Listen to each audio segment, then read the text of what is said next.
ini tidak sekedar main-main ya. Bukan sekedar suatu hal yang iseng begitu sahabat MK. Kali ini yang menjadi korban adalah aktivis, akademisi, serta portal berita daring seperti Tempo.co dan juga Tirta.id.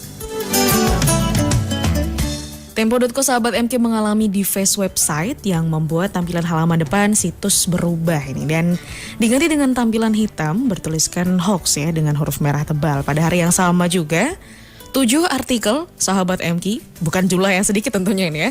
Ketika melihat 7 artikel termasuk 2 yang mengkritik peran Badan Intelijen Negara dalam penanggulangan pandemi, dihapus juga dari situs tirta.id.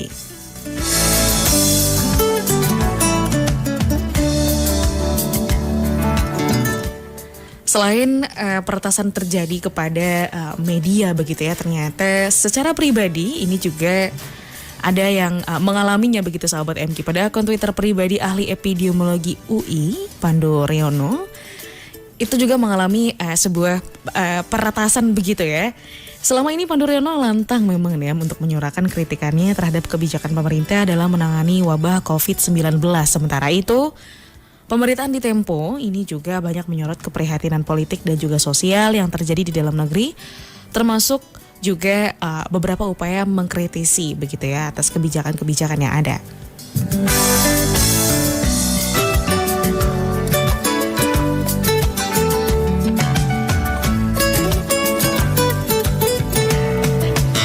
Sahabat MK, berdasarkan catatan Amnesty International Indonesia, kasus-kasus tersebut memang bukan kasus yang pertama nih ya, kalaupun kita mengikuti kabar dan juga beritanya juga.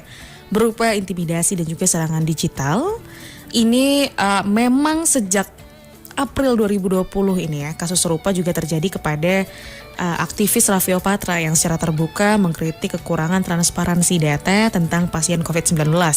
Berdasarkan catatan Amnesty dari Februari hingga 11 Agustus 2020, setidaknya terdapat 35 kasus dugaan intimidasi dan serangan digital terhadap mereka yang aktif mengkritik ataupun menyuarakan apa yang bagian dari kritis terhadap kebijakan begitu ya. Kasus peretasan atas kritik serta suara vokal yang dilantangkan dalam menyoroti sebuah kebijakan ini berpotensi melanggar hak atas kebebasan berpendapat dan juga berekspresi yang sejatinya dilindungi dalam konstitusi sahabat MK hingga hukum HAM internasional. Selain itu, hal tersebut juga dapat menjadi ancaman baru bagi aktivitas jurnalistik di Indonesia. Ini kalau kita melihat seperti apa sih sebenarnya apa yang terjadi di balik serangan-serangan digital ini. Sahabat MK, apa motif aksi peretasan? Benarkah serangan digital seperti ini merupakan cara baru dalam sebuah upaya pembungkaman kritik serta seserius apa hal-hal ini bisa kemudian ditangani dan diselesaikan? Karena jika ini terjadi kembali, terulang terus, berarti ada sesuatu yang belum terselesaikan. Seperti apa pagi hari ini sahabat MK? Bincang Sudut Pandang di 92,3 MK FM Jogja akan menghadirkan narasumber kita. Ada Sabto Anggoro, pemimpin redaksi Tirta, Anton Aprianto, redaktur eksekutif Tempo.co, ada Ade Wahyuni, ketua LBH Pers, dan juga Ibnu Dwi Cahyo, peneliti keamanan siber dari CISREC.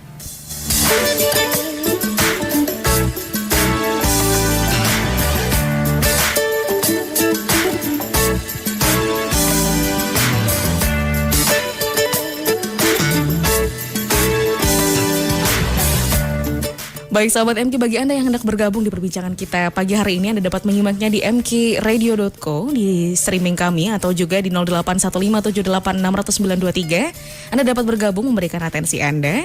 Kami juga live di Instagram, Facebook, dan juga di YouTube kami. Kali ini kami akan menyapa ada narasumber kita yang sudah bergabung melalui sambungan Zoom ini ya, bersama dengan studio MK FM Jogja. Ada Sabto Anggoro, pemimpin redaksi Tirto, ada Anton Aprianto, redaktur eksekutif Tempo.co, Ade Wahyudin, ketua LBH Pers, dan juga Ibnu Dwi Cahyo, peneliti keamanan siber dari CISREC. Kita akan sapa. Assalamualaikum warahmatullahi wabarakatuh. Selamat pagi. Ada Pak Sabto, Pak Anton, Pak Ade Wahyudin, Pak Ibnu Dwi Cahyo dengan Aulia Sabrina di studio MK FM Jogja. Ya, selamat pagi. Assalamualaikum warahmatullahi wabarakatuh. Selamat pagi. Waalaikumsalam. Baik. Pagi. Ini menjadi suatu hal yang mungkin bukan topik yang baru lagi ketika kita mengangkat ini sebagai sebuah pembicaraan, sebuah diskusi begitu ya, Bapak. Namun ketika ini hadir kembali, tandanya ada yang belum selesai. Kita akan coba ke Pak Sabto dan juga Pak Anton Aprianto ini ketika kita melihat apa yang dialami ataupun apa yang terjadi kepada Tirto dan juga Tempo.co beberapa hari kemarin ini ya. Ada peretasan yang menimpa Tirto dan juga Tempo ya. Ini beberapa artikel, ada yang dihapus dari berita daring, juga mengalami di face web begitu ya. Kalau kita lihat memang terkait dengan kritik beberapa hal yang sempat diserang begitu ya oleh pelaku begitu ya, terhadap kebijakan pemerintah. Dan sebenarnya hal-hal seperti ini polanya seperti apa ketika terjadi sebelum-sebelumnya juga, karena ini bukan yang pertama. Mungkin kita akan ke Pak Sabto terlebih dahulu. Pak Sabto. Terima kasih Mbak Aulia. Ya, panggilannya Aulia ya. Iya, betul Pak. Buat sobat MK FM, berkaitan dengan apa yang disampaikan, yang ditanyakan sama Mbak Aulia, saya mungkin menceritakan kronologi dulu. Kalau misalnya dibandingkan dengan kejadian sebelumnya, mungkin karena kami masih media baru ya, mungkin belum ada kejadian sebelumnya. Mungkin Mas Anton yang punya pengalaman karena Tempo sudah menjadi salah satu target yang lama ya mungkin ya. Jadi cerita pada hari Jumat, itu tanggal berapa itu, hari Jumat? Di 21 ini ya. Tanggal 21. Dini hari itu ada satu berita yang tiba-tiba hilang, terus teman-teman dari luar itu beberapa yang mengakses, kok beritanya nggak ada Mas. Setelah dicek ternyata benar memang nggak ada. Kalau nggak ada itu biasanya menunjukkan nomor 404. 404 berarti beritanya itu dihapus. Padahal yang menghapus itu biasanya kita ada secara strata dalam redaksional. Itu tidak semua orang bisa menghapus berita, tidak semua orang bisa mengedit berita. Ada yang bagian masukkan saja, ada yang bagian bisa memasukkan dan mengedit, ada yang bisa masukkan, mengedit dan bisa menghapus. Dari situ ketika kita tahu, terus ya udah mungkin kita ada rasa bersalah, mungkin kita nggak sengaja menghapus mungkin, atau mungkin tadi lupa naikin, atau ada berapa yang mau ngedit mungkin gitu. Tapi ternyata memang beritanya nggak ada, ya udah dinaikin lagi deh. Nah, pagi sama teman-teman IT diketahui ternyata nggak cuma satu, ternyata 7. Ada 7 begitu ya. 7 berita. Nah, 7 berita dihapus, kita ketahui, terus kita selamatkan, kita naikkan lagi jam 9 udah selesai. 9 pagi hari Jumat itu udah selesai. Dari 7 berita itu, 1 berita berkaitan dengan kepolisian. Yang satu lagi berkaitan dengan drama Korea. 3 lagi berkaitan dengan berita Demokrat, Partai Demokrat. Demokrat kan sekarang kritis gitu kan. Yang 2 lagi berkaitan dengan obat corona yang ditemukan oleh teman-teman dari UNER, yang di backup sama TNI sama BIN, yang rencananya akan dimintakan segera untuk mendapatkan persetujuan dari rekomendasi dari BP POM itu.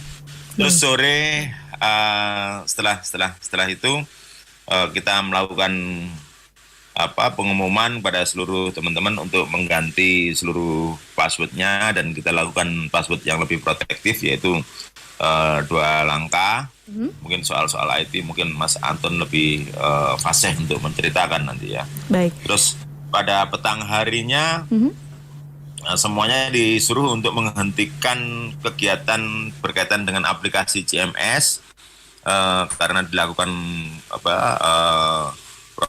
lebih protek lagi gitu, langkah-langkah lagi sama dikasih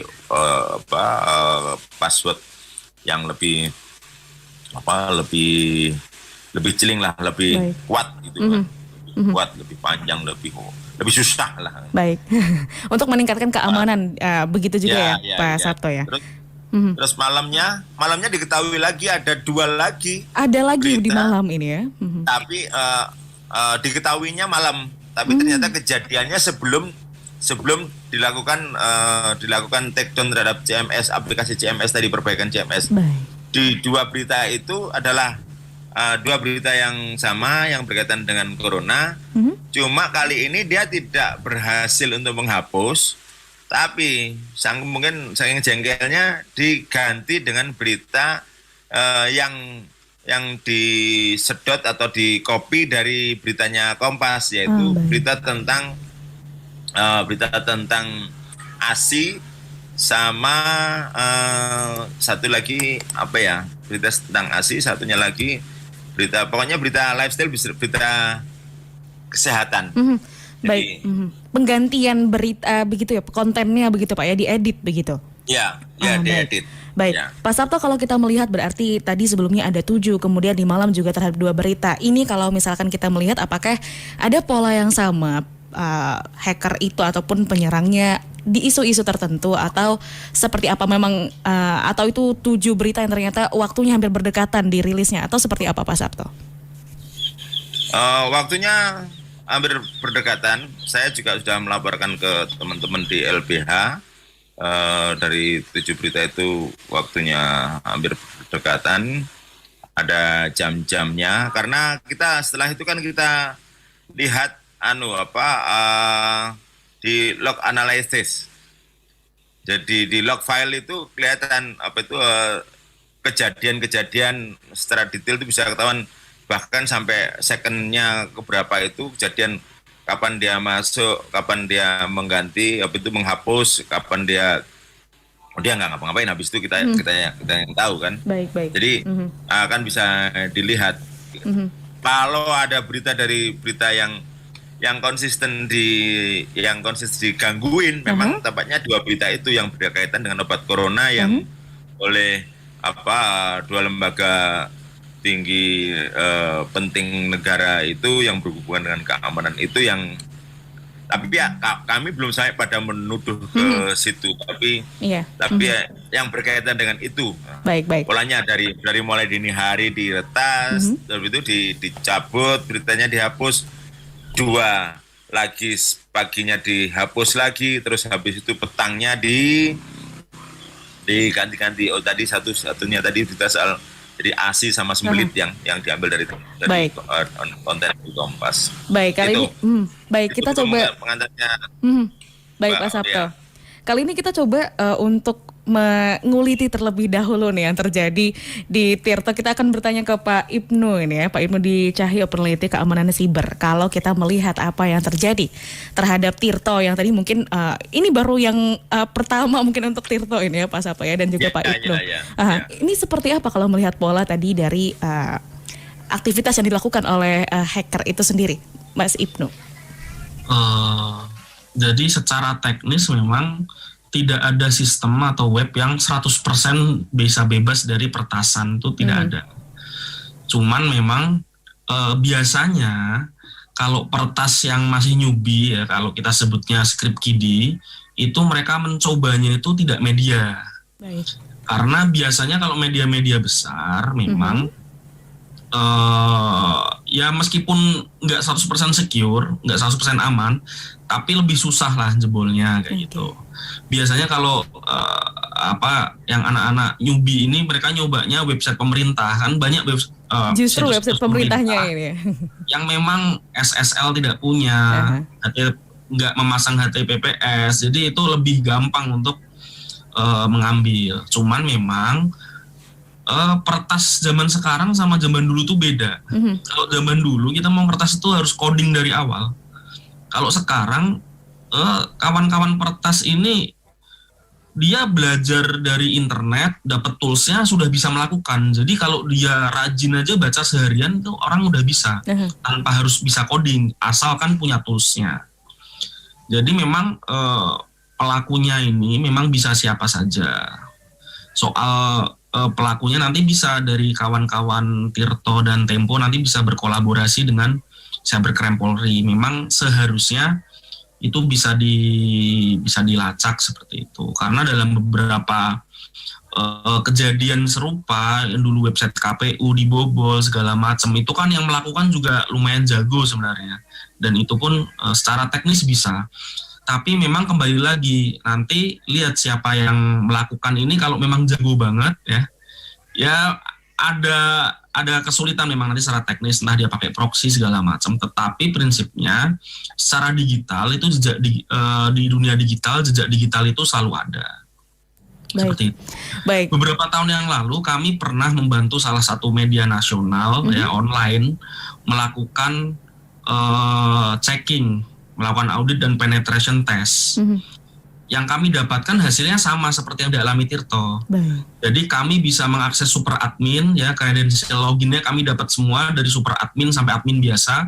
Yang itu kami bisa memodifikasi berita, membuat berita, menghapus berita, membuat berita baru, dan kami bisa menambahkan admin baru. Nah, jadi memang secara umum kalau media kan seperti itu. Jadi salah satu yang menjadi pintu masuk itu biasanya adalah di credential login. Jadi entah itu masuk via SQL injection atau yang lainnya seperti itu. Jadi memang salah satu hal yang memang nanti setelah kejadian ini yang patut diperhatikan oleh kawan-kawan media maupun semua pemilik sistem website itu adalah memang paling tidak setiap bulan melakukan pengecekan mana bug yang ada, mana lubang keamanan yang ada, kalau perlu penetration test. Jadi kita bisa mengetahui mana saja celah yang kemungkinan dimanfaatkan oleh para peretas. Karena kalau kita bicara SQL injection misalnya, itu ternyata juga bisa dimanfaatkan, dipakai, digunakan oleh peretas yang memang masih belajar. Jadi minimal dengan kita checking tiap dengan waktu tertentu gitu kita bisa tahu minimal lubang keamanan yang bisa dimanfaatkan oleh peretas itu bisa ditutup.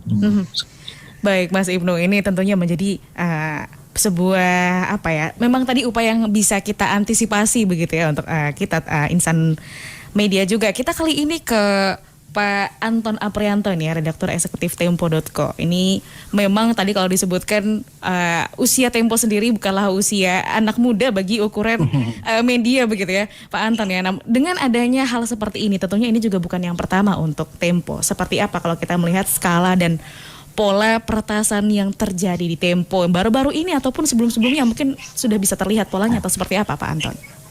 Ya, Assalamualaikum Mbak Aulia. Waalaikumsalam. Pagi, selamat pagi Mas Sabto, Mas Ibnu dan Mas Ade dan sobat MQFM Jogja yang jauh-jauh banget nih. Ya, kejadiannya saya mulai dari krono dulu ya supaya ini waktunya sama dengan Tirto. Ada Jumat 21 dini hari itu. Perbedaannya kalau di Tempo itu sudah terdeteksi dari awal, jadi ketika teman-teman sedang bekerja di kantor, itu sudah ada simptom atau gejala serangan itu. Jadi kalau tadi Mas Sabto bilang 404, jam 00 itu tampilan di layar Tempo.co itu 403. Nah biasanya memang kita beberapa kali mengalami ini, tapi recovery sendiri. Kalau misalnya ada IT sedang down atau sedang ada gangguan, ada efek seperti itu, tapi dia langsung beberapa menit atau detik itu hitungannya sudah recovery sendiri. Nah malam itu enggak, malah kemudian blank jadi hitam, kemudian ada tulisan yang bawa hoax dan segala macam yang sudah beredar kemana-mana dan mengarah pada satu situs di satu akun email di media sosial. Nah dari situ kita melihat bahwa ini sudah sangat serius, semua teman-teman IT melakukan pengamanan, menjaga langsung, dan ada yang juga menelusuri ke dalam. Nah memang di situ sudah walau ribuan ya, kita punya file di dalam itu sangat banyak, ribuan, sudah kelihatan memang pergerakan, kalau di bahasa teknologi itu tuh backdoor ya, portal-portal ilegal yang masuk.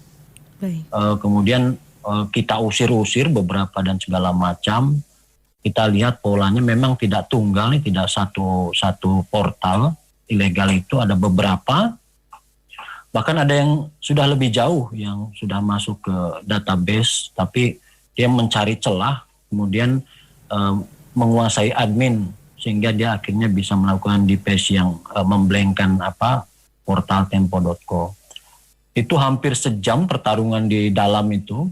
Jadi memang saya cenderung setuju dengan Mas Ibnu bahwa ini mereka itu profesional. Karena terlihat dari IP address-nya itu menggunakan IP address yang ada yang anonim, ada yang kelompok dan segala macam. Nah, kita sudah mulai bisa mengusir sebagian. Terus jam 2 itu kita bisa mengusir yang di admin. Tempo kemudian pulih lagi. Jam 2:30 itu kurang lebih seperti itu. Muncul serangan baru gitu. Tapi karena kita sudah membuat barrier yang tegas di depan, sudah melakukan pengamanan, ya akhirnya yang serangan baru itu mental. Nah, setelah kita telusuri memang ini ada serangan di awal, sebenarnya mulai terdeteksi itu 8 Juni. Memang yang tadi dibilang oleh Mas Ibnu benar ya. Jadi mereka masuknya lewat kredensial login di CMS. CMS itu semacam portal di internal yang itu bisa dikelola redaksi untuk memasukkan dan mengedit berita dan kegiatan redaksi di situlah. Tapi serangan yang mulai kelihatannya tadi tanggal 24 itu ya. Baik. Tapi posisinya memang sepertinya dia masuk terus kemudian melihat-lihat ini kok ini sekali ya pengamanannya, security-nya ketat sekali di Tempo ini sehingga sampai Jumat 21 itu dia baru melakukan gerakan gitu. Jadi dia ngendon dulu melihat-lihat situasi dan segala macam. Sebenarnya kita juga sudah rutin menyewa orang dari luar dan juga dari dalam untuk melihat bug di server kita. Jadi kita bersihkan dan segala macam.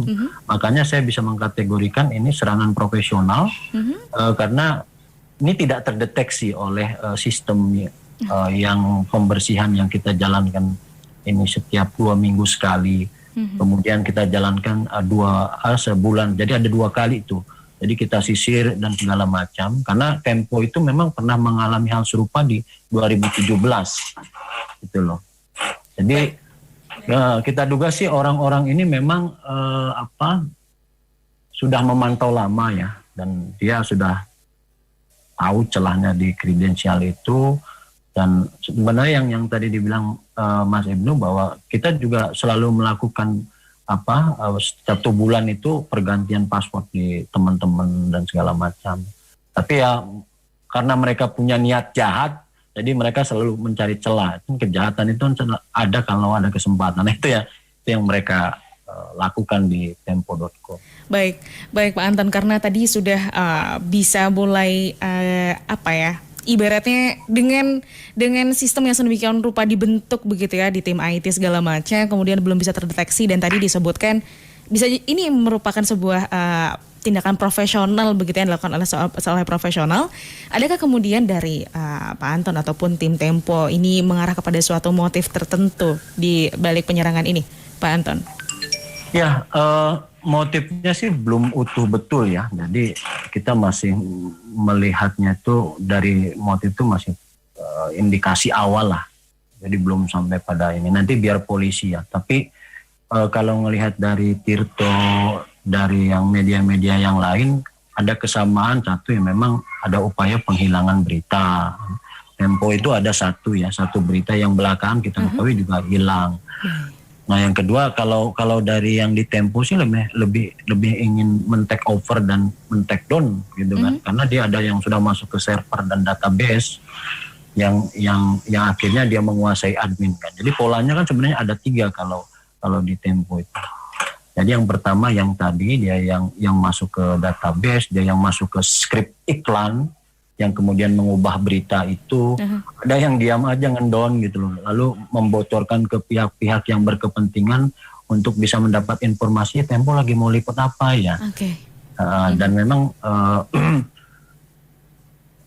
kalau ditanya kenapa, ya sama dengan teman-teman media lain, kita sedang getolnya menyoroti beberapa isu dan mengkritisi kebijakan pemerintah yang tadi berita Mas Sabto sampaikan itu soal obat bin, omnibus law dan segala macam. Nah, soal motif utuhnya nanti mungkin ke Mas Ade dan kita juga tunggu penyelidikan polisi.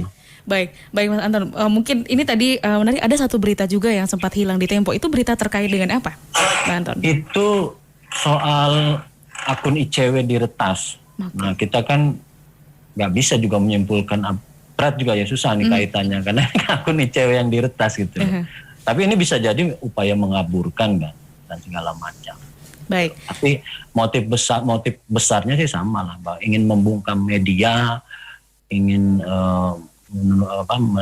menurunkan kredibilitas dan segala macam. Jadi sepertinya ada orang-orang tertentu yang ingin menjadi pesaing media dan dia melakukan upaya-upaya seperti ini. Baik. Kali ini kita ke Pak Ade Wahyudin, Ketua LBH Pers. Pak Ade, ini tentunya menjadi sebuah sorotan kita, walaupun bukan sorotan yang baru tentunya ini ya. Pak Ade Wahyudin, tadi disebutkan beberapa berita terkait dengan ada isu-isunya sendiri, kemudian juga bahkan bukan hanya media saja yang kemudian menjadi sasaran ya. Beberapa lembaga negara juga seperti itu. Seperti apa tingkat keseriusan dari aksi para peretas ini, Pak Ade Wahyudin? Ya, terima kasih Mbak Aulia. Selamat pagi Mas Ibnu, Mas Sato, Mas Anton, dan rekan-rekan pendengar. Ya, kita tahu bahwa peristiwa serangan digital kepada media pembela HAM ataupun aktivis ini bukan kali ini saja gitu ya. Sudah banyak rentetan kasus gitu ya. Kalau misalkan masih ingat, waktu itu sempat di akhir tahun kemarin itu banyak juga peretasan kepada akademisi gitu. Kemudian juga di April itu ada peretasan kepada aktivis Raffio gitu ya. Kemudian juga serangan-serangan digital lainnya seperti doxing gitu ya. Nah, itu juga sering dialamatkan kepada teman-teman media. Nah, kemudian di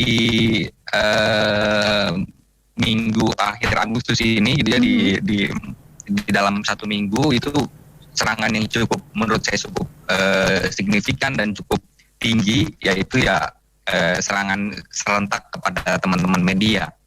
Yaitu kalau misalkan kemarin disebut ada 4 media, nah saya dapat info ada upaya lagi dari 1 media lagi, jadi ada kemungkinan ada 5 media yang berusaha di retas, tapi yang sudah kena memang 4 media gitu ya.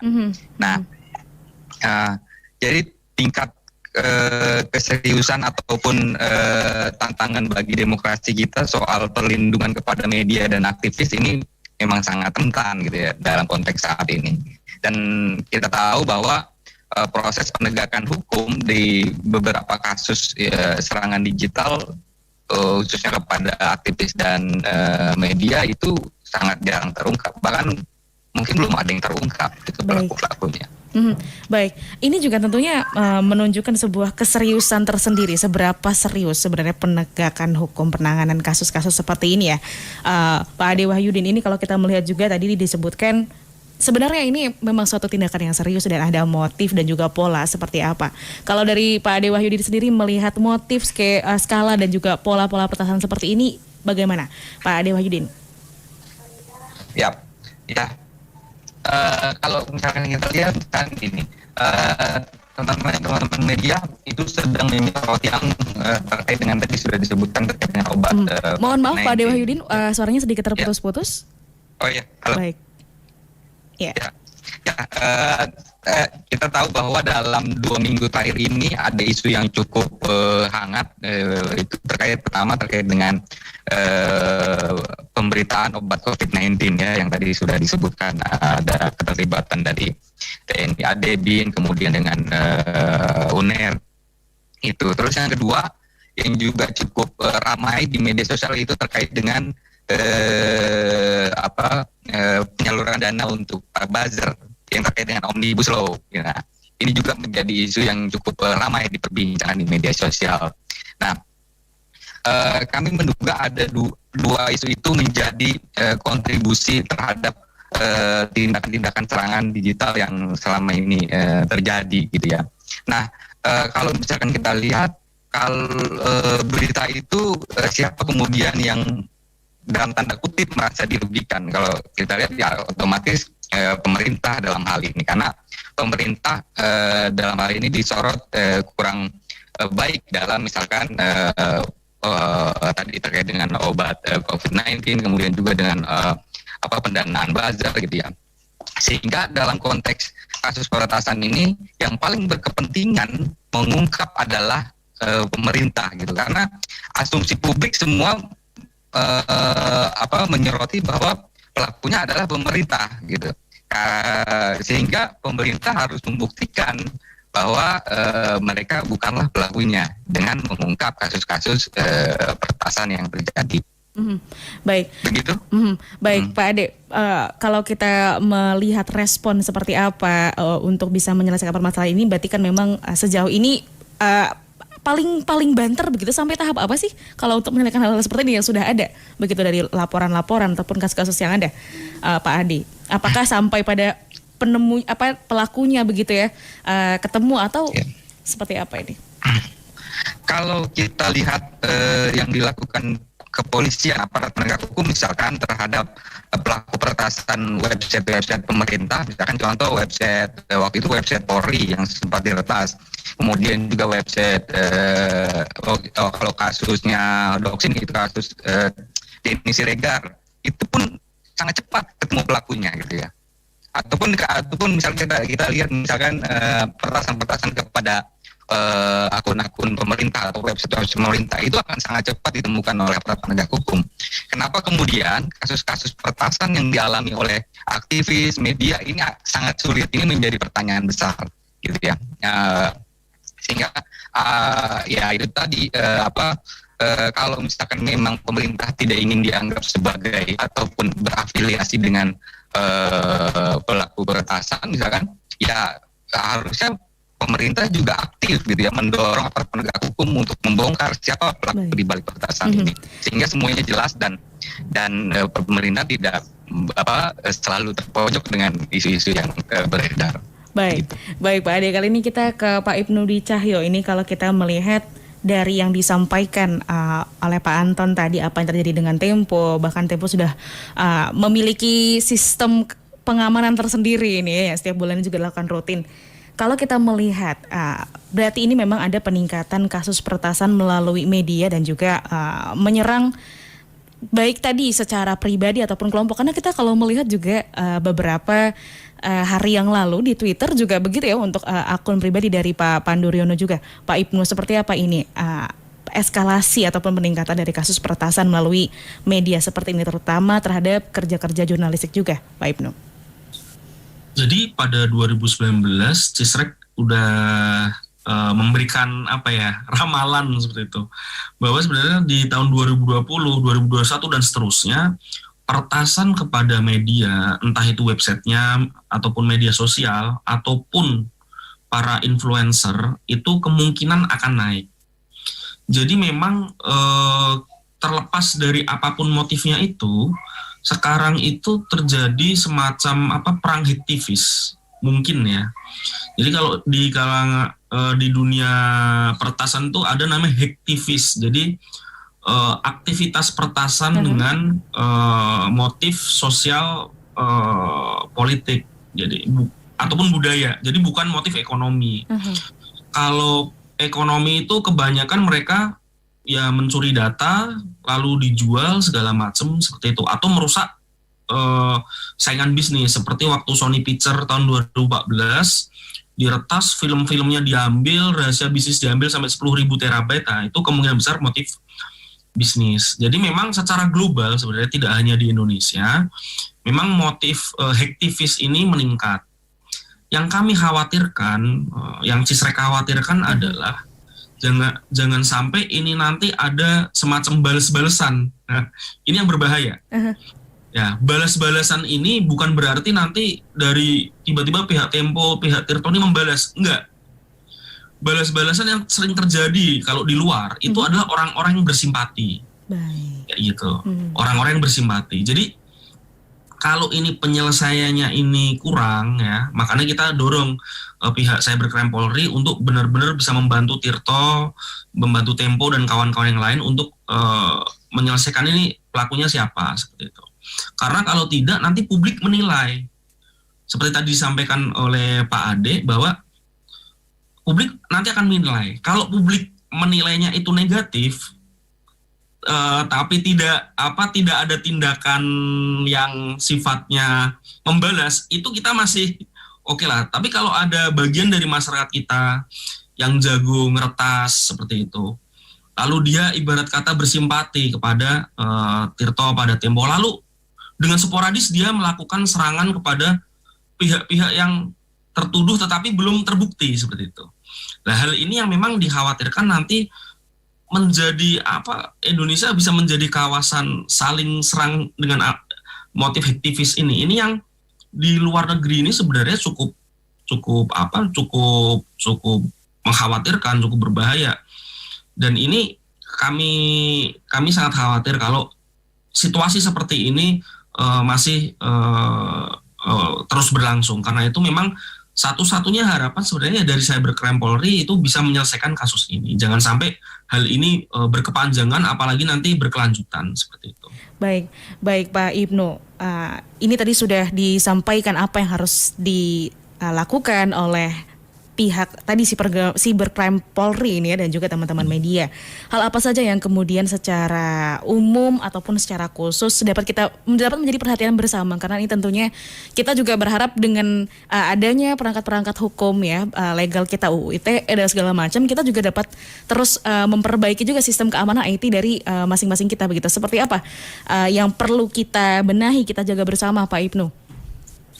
Yang pasti kalau tadi dari sisi, mohon maaf saya bahasakan korban ya seperti itu.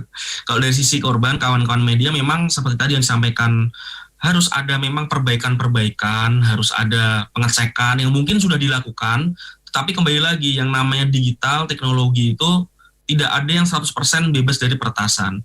Memang selalu resiko itu selalu ada seperti itu. Jadi perbaikan dan edukasi itu dari sisi masyarakat. Pemerintah sendiri kan kalau kita lihat ya, untuk undang-undang rezim cyber, rezim digital itu sebenarnya ada 3, yaitu undang-undang ITE yang 2008 dan revisi 2016, lalu kita belum ada undang-undang perlindungan data pribadi dan undang-undang KKS, ketahanan keamanan cyber seperti itu. Jadi kalau nanti 3 undang-undang itu sudah jadi, ya nanti rule-nya itu jelas. Kalau tadi kan mungkin ada kecurigaan apakah ini pelakunya itu dari aparat atau bagaimana. Nah, dengan undang-undang itu nanti lebih jelas apa yang boleh dan tidak boleh dilakukan. Nah, kalau undang-undangnya ini belum ada, memang ini serba ya kita hanya bisa memakai undang-undang ITE pasal 30 dan 32 kalau tidak salah, bahwa itu ilegal mengakses sistem informasi orang lain tanpa izin. Karena memang sekarang ini kan kita melihat pertahanan, keamanan itu kan sekarang nggak hanya laut, darat, udara seperti itu. Wilayah cyber ini juga sudah masuk menjadi sebuah matra baru, dan hal ini yang belum diatur. Artinya kalau belum diatur, ini kayak hutan rimba seperti itu. Siapapun bisa bermain. Jadi dan siapapun bisa tertuduh. Dan kalau di dunia cyber itu nuduh itu membuktikannya nggak segampang kalau kejahatan di lapangan. Oke. Gitu. Memang ya bisa memasukkan jejak, bisa menghilangkan jejak segala macam. Harus memang ada upaya digital forensik begitu ya, Mas Ibnu ini ya. Ada digital forensik harus dilakukan, tapi itu pun belum tentu menyelesaikan bisa menangkap pelaku sebenarnya, karena memang kembali lagi tergantung. Kalau memang pelakunya jago banget seperti itu memang akan susah. Baik. Ini menjadi dunia yang menarik untuk bisa kita selami, maksudnya kita pahami agar tadi celah-celahnya kita juga tidak terkecoh tentunya di dalamnya ini ya. Pak Ibnu, kali ini kita akan kembali ke Pak Ade Wahyudin. Ini kita melihat berbicara mengenai regulasi, tentunya sudah tadi disebutkan ada di UU tentang ITE, ada juga UU tentang pers ini tentunya. Kalau kasus peretasan seperti ini sudah bisa dikatakan sebagai suatu tindakan pidana, tindakan yang melanggar, atau seperti apa, dan proses hukumnya sendiri yang ideal ini, Pak Ade? Ya, pertama karena kita bicaranya terkait dengan media, pertama media memiliki undang-undang pers gitu ya, Undang-Undang Nomor 40 tahun 99, yang dalam undang-undang pers itu bahwa media pers dijamin untuk mencari, memperoleh dan menyebarkan informasi. Dan di sana ada juga tindakan aktivitas yang menghambat kegiatan pers itu dapat dipidana gitu ya. Nah itu pertama itu jelas pers memiliki jaminan hukum satu. Kemudian yang kedua tadi Pak Ibu juga sudah bilang ada undang-undang ITE. Nah undang-undang ITE jadi kemarin kita melakukan pelaporan ke Polda Metro Jaya. Salah satunya adalah menggunakan ITE pasal 32 terkait dengan illegal access, kemudian dan perubahan konten di dalamnya. Nah, jadi saat ini memang kami menggunakan dua pasal itu. Yang pertama pasal Undang-Undang Pers, pasal 18 ayat 1 terkait dengan hambatan terhadap aktivitas jurnalistik. Terus yang kedua adalah illegal access kepada suatu situs kayak gitu. Jadi dua pasal itu yang saya pikir cukup kuat bagi aparat penegak hukum untuk melakukan prosesnya. Dan yang membedakan antara kasus ini, kasus media atau kasus di luar media. Gitu. Baik. Pers memiliki regulasi tersendiri, punya undang-undang tersendiri yang tadi disampaikan.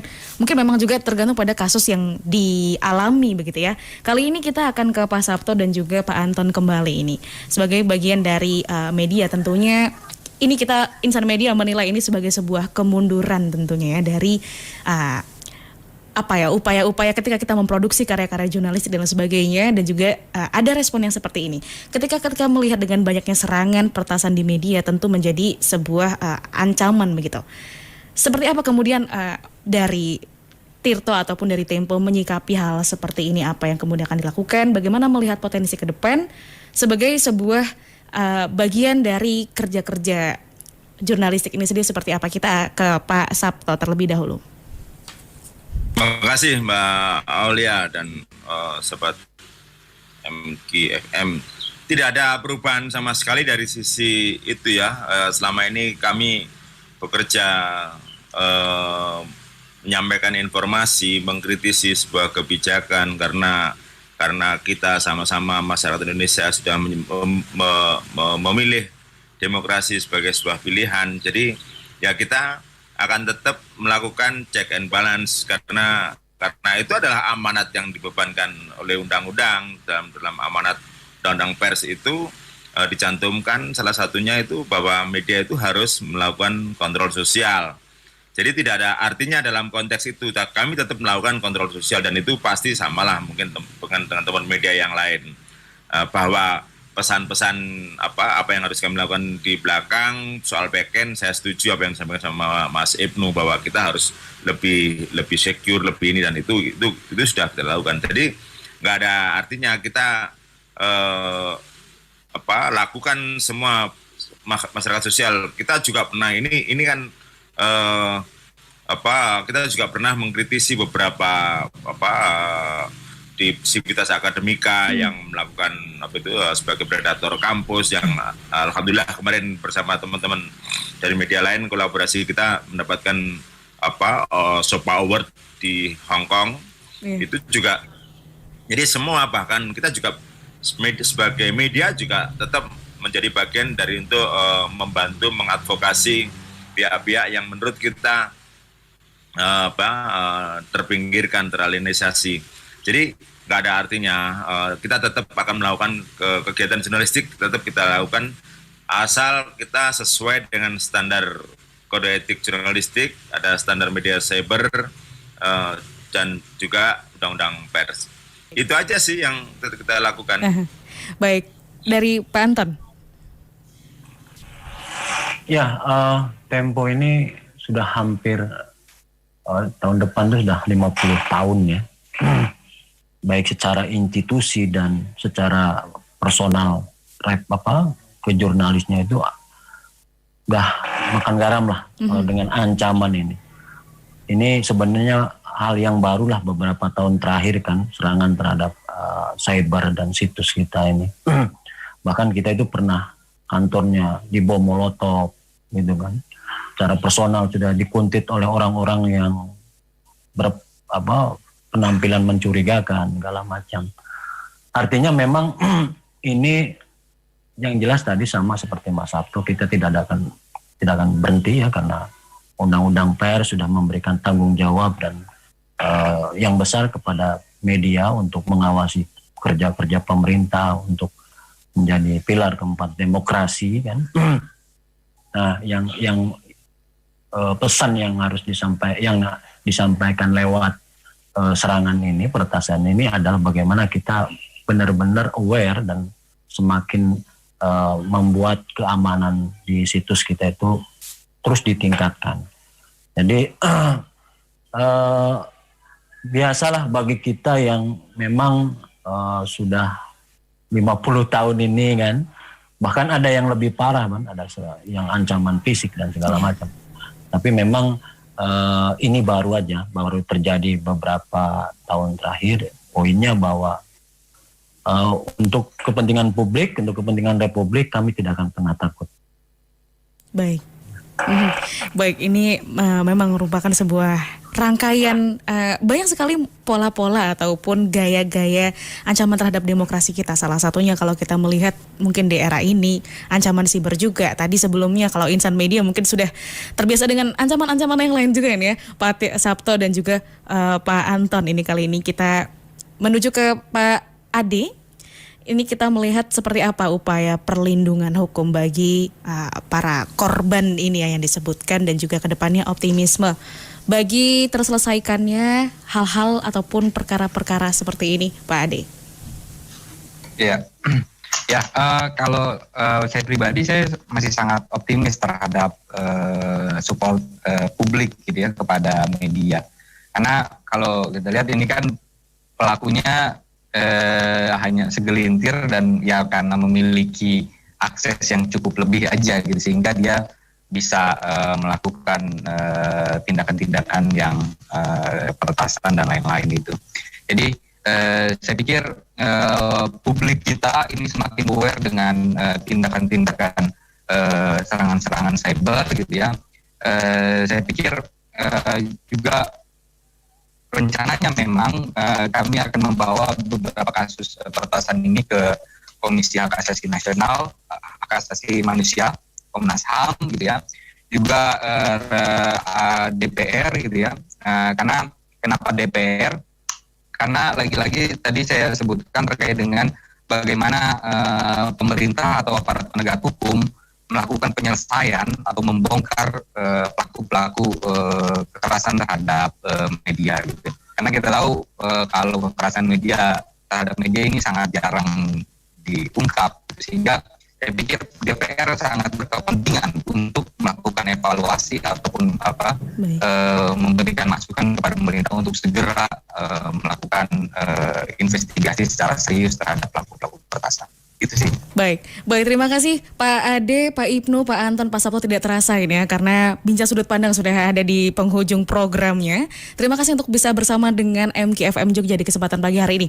Menyapa sahabat MK di Jogja dan juga sekitarnya, selamat kembali berkarya, menghasilkan karya-karya jurnalistik yang tadi berpedoman senantiasa dan juga membela kepada fakta dan juga kebenaran sebagai insan media. Selamat pagi Pak Ibnu, Pak Anton, Pak Sabto dan juga Pak Ade. Terima kasih sudah bergabung. Wassalamualaikum warahmatullahi wabarakatuh. Waalaikumsalam. Terima kasih Mbak Olia. Selamat pagi. Terima kasih Mbak. Sahabat MK, tadi sudah perbincangan kita ini ya, menyimak bersama bagaimana yang disampaikan oleh para narasumber kita. Ada Pak Sabto Anggoro, pemimpin redaksi Tirto, ada Pak Anton Aprianto, redaktur eksekutif Tempo.co, ada Wahyudin, ketua LBH Pers, dan juga Ibnu Dwi Cahyo, peneliti keamanan siber. Cisrek, sahabat MK, peretasan, ancaman baru demokrasi 4.0.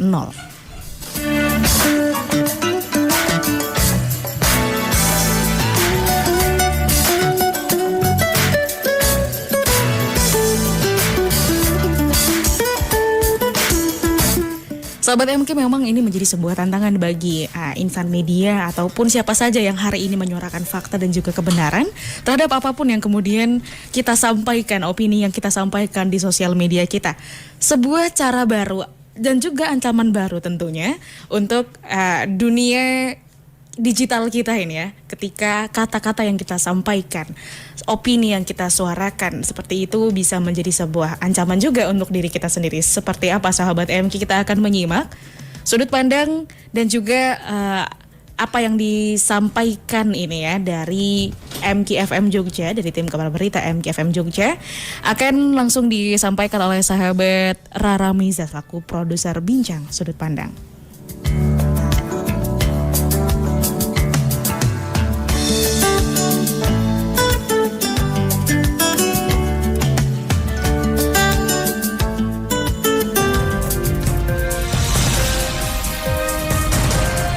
Sudut Pandang.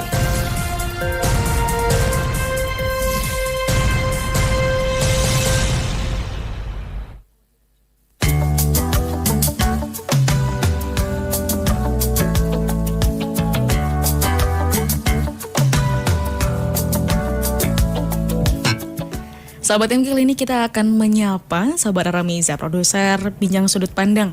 Ini ya yang juga nanti akan menyampaikan sikap dan juga pandangan dari MKFM Jogja terkait dengan peretasan ancaman baru demokrasi 4.0. Assalamualaikum warahmatullahi wabarakatuh. Selamat pagi sahabat Rara Miza. Waalaikumsalam warahmatullahi wabarakatuh, sahabat Aulia Sabrina. Baik, sahabat Rara Miza, tadi menarik sekali perbincangan kita juga dengan teman-teman media. Ada dengan Pak Sabto, dengan Pak Anton, ada dengan Pak Ade Wahyudin dan juga Pak Ibnu Dwi Cahyo terkait dengan sebuah ancaman baru di era digital terhadap apa yang kita suarakan, apa yang kita opinikan, begitu juga ya. Bahkan bukan hanya opini, beberapa fakta-fakta yang mulai diungkap ini ternyata bisa menjadi sebuah ancaman juga untuk aktivitas-aktivitas jurnalistik kita. Seperti apa sudut pandang MKFM Jogja? Silahkan sahabat Rara Miza. Iya, baik, betul sekali sahabat Aulia Sabrina. Kalau kita ini di masa lampau begitu ya, kita melihat ancaman-ancaman ini secara nyata, secara fisik di lapangan. Kali ini ancamannya ini tidak hanya secara nyata tetapi di media sosial melalui situs daring begitu ya. Dan ini memang tadi seperti berdasarkan data dari LBH Pers, memang serangan seperti ini semakin meningkat. Tentunya ini salah satunya ke media begitu, dan mereka yang memang mengkritisi kebijakan negara ini terkena serangan daring, dan tidak hanya ke media tetapi juga menyasar para aktivis seperti kalau kita kenal begitu ya Bapak Pandu Riono begitu, dan peretasan kepada pihak-pihak yang kritis terhadap kebijakan pemerintah ini sangat disayangkan sahabat Aulia dan sahabat MK, karena di dalam masyarakat begitu ya, di dalam negara demokrasi memang perlu sekali adanya check and balance, sehingga kritik ini sangat diperlukan untuk membangun negara Indonesia begitu. Dan memang kalau kita lihat berdasarkan fakta juga, kritik tersebut ini memang valid dan berasal dari para ahli dan juga pendapatnya yang sebetulnya seharusnya ini perlu didengarkan oleh pemerintah, oleh masyarakat begitu. Dan kasus peretasan seperti ini memang bukan hal yang main-main, coba-coba, bukanlah suatu yang iseng begitu ya, tetapi ini tindakan yang serius, sehingga memang harus perlu sekali untuk diproses secara hukum. Dan upaya-upaya hukum tadi juga sempat kita bahas begitu ya. Memang di Indonesia sendiri ini sudah ada aturannya, tetapi memang aturan tersebut ini perlu diketatkan lagi, perlu ditingkatkan. Kalau saat ini sahabat Aulia dan sahabat MK, ini ada di dalam pasal 32 ayat 10 dan pasal 48 ayat 1 dalam Undang-Undang nomor 19 tahun 2016 tentang ITE. Dan di situ juga ada juga di pasal 30 dan 32, serta kalau kita berbicara tentang pers begitu, ini ada di dalam pasal 18 ayat 1 Undang-Undang nomor 40 tahun 1999, di mana memang aktivitas jurnalistik lalu insan pers ini harus dilindungi sahabat Aulia. Dan di sini kalau kita melihat kasus yang semakin besar dan menyasarnya ini terhadap kerja-kerja jurnalistik, ini memang pemerintah harus sesegera mungkin membuktikan dengan membongkar kasus-kasus tersebut. Tetapi memang sangat disayangkan ketika tadi kita berbincang dengan Mas Ade Wahyudin bahwa kasus peretasan seperti ini yang sudah berulang kali terjadi memang tidak terselesaikan hingga ke akar permasalahan, tetapi ada dua perbandingan. Ketika kasus peretasan ini menyasar kepada akun-akun pemerintah, ini kasus tersebut cepat diselesaikan, tetapi ketika melihat kasus tersebut ini menyasar ke media, ke para aktivis, memang lambat dan seringkali ini tidak terselesaikan, tidak sampai kepada tahap pengungkapan kasusnya, pengungkapan pelakunya, sahabat Aulia dan sahabat MK. Dan di sini juga tadi kita mengutip dari Pak Ibnu Dwi Cahyo bahwa memang di tahun 2020 ini, 2021 dan seterusnya, ini motif peretasan ini tidak soal ekonomi, sahabat Aulia, tetapi sudah sampai kepada motif sosial dan politik, sehingga ada kekhawatiran ketika ini dibiarkan, kasus seperti ini nantinya akan berubah menjadi kasus yang bisa balas-membalas begitu. Dan ini semakin memperbesar lagi kasus peretasan terhadap media, terhadap kerja-kerja jurnalistik. Di sini memang kita mendorong kepada pihak pemerintah, terutama dari Cybercrime Polri, untuk bisa bekerja sama, untuk bisa menyelesaikan dan perbaikan-perbaikan edukasi begitu ya, terkait juga dengan Undang-Undang Perlindungan Data Pribadi yang harus segera diadakan begitu, agar rules-nya ini jelas dan nantinya juga penyelesaian kasusnya ini bisa jelas juga sesuai dengan apa yang diharapkan untuk terkait dengan hukumnya begitu. Karena kejahatan digital ini memang susah terungkap daripada kejahatan-kejahatan ketika di lapangan secara nyata. Dan tadi ada satu kutipan sahabat Aulia Sabrina dan sahabat MK yang memang ini menarik sekali dari Pak Sabto Anggoro, bahwa ketika kerja-kerja jurnalistik dibungkam, ketika kita diretas, ini tidak akan menurunkan tingkat kita untuk mengkritisi negara. Karena memang demokrasi adalah sebuah pilihan dan media ini merupakan kontrol sosial yang memang kita harus terus bekerja, terus untuk memainkan kerja-kerja jurnalistik, sahabat Aulia. Baik, tentunya itu juga sebagai sebuah pesan yang mendalam sekali ya untuk kita sahabat MK. Bagaimana kita hari ini juga, kita semua bagian dari masyarakat ini bisa melakukan check and balance secara sosial dan juga politik. Bagaimana tadi ketika kita menerima informasi ini tentunya juga menjadi sikap kita pribadi, apa yang disampaikan oleh Pak Sabto dan juga Pak Anton Aprianto ini pada kesempatan kali ini. Baik, terima kasih sahabat Rameza sudah menyampaikan sudut pandang dan juga sikap MKFM Jogja terhadap peretasan ancaman baru demokrasi 4.0. Selamat kembali bertugas sahabat Rara Meza. Selamat pagi, wassalamualaikum warahmatullahi wabarakatuh. Waalaikumsalam warahmatullahi wabarakatuh, sahabat Aulia.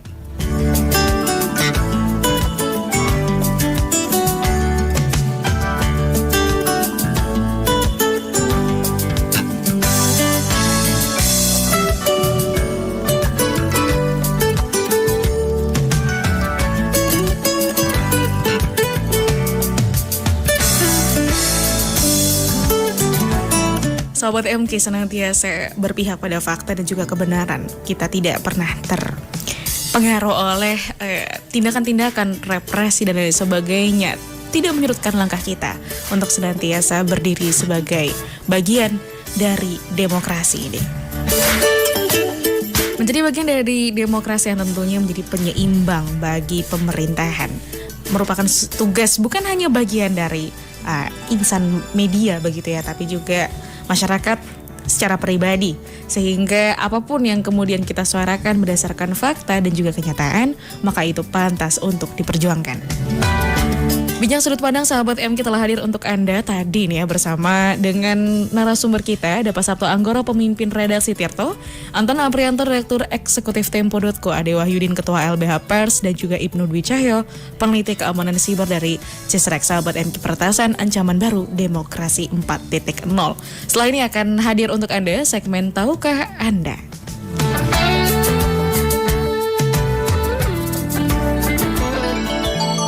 Sahabat MK, apa keutamaan memiliki teman yang beriman? Simak jawabannya selepas informasi berikut ini.